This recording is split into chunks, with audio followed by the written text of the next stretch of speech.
It may not be too much of a claim to say that the 2022 Royal Enfield Classic 350 is the most futuristic motorcycle on the market. No, it doesn't have radar-equipped adaptive cruise control, a 6-axis IMU, or semi-active suspension. Nor does it produce 200 horsepower or flatter the rider with telepathic handling. Quite the opposite, in fact. With its SOHC air/oil-cooled 349 cubic centimeters single, the Classic 350 produces a claimed 20.2 horsepower at 6,100 rpm and 18.9 pound-feet of torque at 4,000 rpm.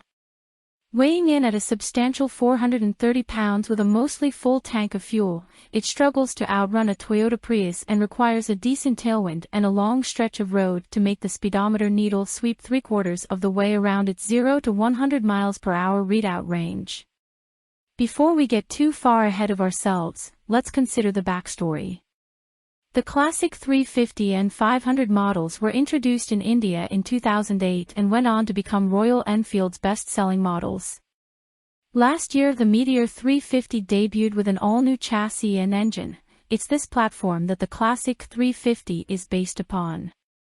The Classic differentiates itself from the Meteor with its larger 18-inch rear wheel and more traditional styling.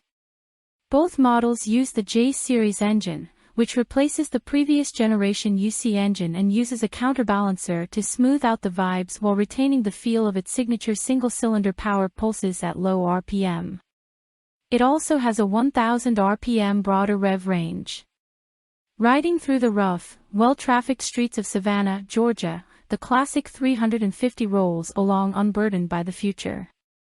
Its more immediate concerns are grappling with hastily patched asphalt and dodging the day-drinking tourists who take advantage of the city's open container policy. At the first opening of the throttle, the power delivery is surprisingly snappy. Twisting the grip more, however, doesn't deliver commensurate thrust, and the single's humble power output quickly becomes evident. Short shifting is the natural inclination, especially in urban traffic, but it's difficult to shift smoothly between first and second gears at low RPM. The 5-speed gearbox feels precise otherwise, though it requires a firm boot to work well enough to match the overall riding experience. On the open road, the engine runs fairly smoothly. Vibrations through the grips and foot pegs are present but minimal enough to not be fatiguing, at least during the brief, tapped-out in fifth highway time of the test ride. If mile-munching highway rides are in the cards, the Classic 350 will likely not be at the top of most riders' lists anyway.